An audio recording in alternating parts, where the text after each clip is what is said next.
स्वागत है। आज हम बात कर रहे हैं जीडीपी की। मतलब ये शब्द तो हम सुनते ही रहते हैं, जीडीपी बढ़ गई, जीडीपी घट गई, पर ये है क्या भला? हाँ बिल्कुल, जीडीपी यानी ग्रॉस डोमेस्टिक प्रोडक्ट। हमारे पास एक स्रोत भी है, जीडीपी देश की कमाई का बही खाता। हाँ। ये इसे काफी आसान भाषा में समझाता है। तो आज इसी की मदद से जीडीपी की पहेली को सुलझाने की कोशिश करते हैं। बिल्कुल।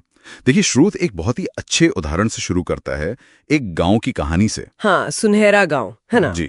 मान लीजिए वहां कोई किसान है, चावल उगा रहा है, कोई स्कूल में पढ़ा रहा है, कोई अपना छोटा सा होटल चलाता है, कोई सब्जी बेच रहा है। तो अगर हम एक साल में उस गांव में जितनी भी चीजें बनी, चावल सब्जी वगैरह, और जितनी सेवाएं दी गईं, पढ़ाना, होटल चलाना, खाना बनाना, उन सब की कीमत को जोड़ दें, अच्छा, तो वो उस गांव की जीडीपी हो गई। एक तरह से उस गांव की साल भर की कुल कमाई। हाँ, ये सुनहरा गांव वाला उदाहरण बात को पकड़ में लाता है। मतलब बेसिक आइडिया तो यही है जी। लेकिन जब हम पूरे देश की बात करते हैं, भारत जैसे विशाल देश की, तब ये कैसे काम करता है? जाहिर है हिसाब किताब बहुत बड़ा और पेचीदा होगा। हाँ बिल्कुल। तो अब इसी गांव वाले फंडे को पूरे देश पर लागू करते हैं। स्रोत कहता है कि पूरे भारत में हर फैक्ट्री, हर खेत, हर दुकान, हर ऑफिस एक साल के अंदर जितनी भी चीजें बनाता है, जैसे दूध, कपड़े, गाड़ियां, मोबाइल फोन, सॉफ्टवेयर, कुछ भी, और साथ में जितनी भी सेवाएं दी जाती हैं, ट्रेन का टिकट, डॉक्टर की फीस, बैंकिंग सेवाएं, इस तरह की चीजें। बिल्कुल। इन सब का जो कुल बाजार मूल्य है, मतलब मार्केट वैल्यू, अगर उसे एक साल के लिए जोड़ दिया जाए तो वो बन जाती है भारत की जीडीपी। और हाँ, ये आंकड़ा खरबों में होता है। खरबों में। अच्छा, स्रोत में एक खास बात पर जोर है कि ये उत्पादन या सेवा भारत की सीमाओं के अंदर होनी चाहिए। इसका क्या मतलब है? हाँ, ये बहुत महत्वपूर्ण है। इसका मतलब है कि उत्पादन या सेवा भौगोलिक रूप से भारत के अंदर होनी चाहिए। अच्छा, तो मतलब अगर कोई विदेशी कंपनी भारत में फैक्ट्री लगाकर कुछ बनाती है, हाँ, तो वो भी भारत की जीडीपी में गिना जाएगा। क्योंकि उत्पादन भारत की जमीन पर हो रहा है, कंपनी कहाँ की है इससे फर्क नहीं पड़ता।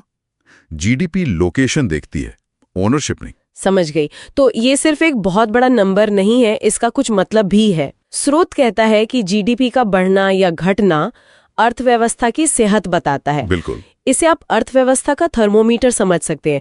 स्रोत ने ये उपमा दी है और ये काफी सटीक है। थर्मोमीटर। हाँ, अगर जीडीपी बढ़ रही है तो आमतौर पर इसका मतलब होता है कि देश तरक्की कर रहा है। मतलब ज्यादा चीजें बन रही हैं, लोग ज्यादा काम कर रहे हैं, उनकी आमदनी बढ़ रही है, आर्थिक गतिविधियां तेज हैं। तो ये अच्छी खबर हुई। जी हाँ, सरकारें, निवेशक सब इस आंकड़े को बहुत ध्यान से देखते हैं। और अगर जीडीपी घटती है तो अब तो चिंता की बात होगी।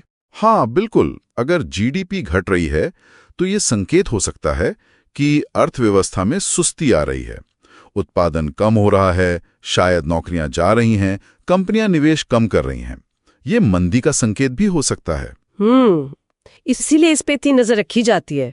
अच्छा, क्या स्रोत ये भी बताता है कि जीडीपी मापते कैसे हैं, या इसमें क्या क्या शामिल होता है, क्या नहीं? स्रोत इसे सरल रखता है, पर हाँ, इशारा है। असल में जीडीपी को मापने के कई तरीके हैं।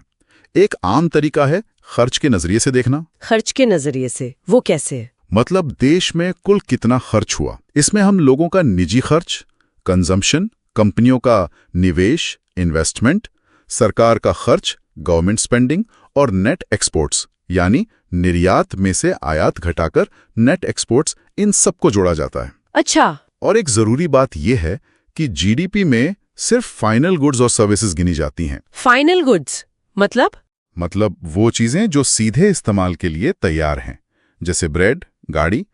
आटा या स्टील नहीं गिना जाएगा क्योंकि वो ब्रेड या गाड़ी बनाने में इस्तेमाल होता है।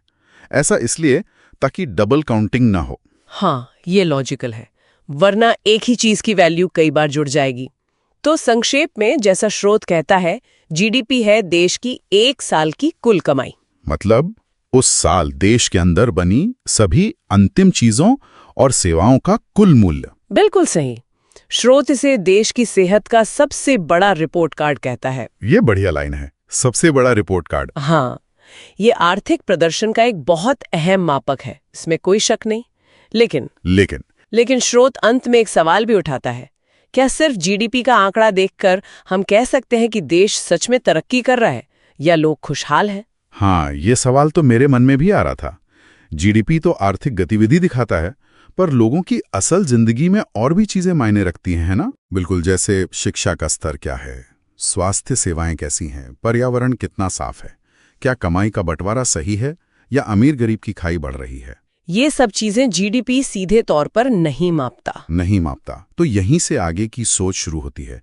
जीडीपी जरूरी है, बहुत जरूरी है, पर यह पूरी कहानी नहीं है। तो हमारे सुनने वालों के लिए सोचने वाली बात ये है हाँ, कि आर्थिक विकास के अलावा किसी देश की असली प्रगति को मापने के और कौन से पैमाने हो सकते हैं और किन चीजों पर हमें जीडीपी के साथ साथ ध्यान देना चाहिए।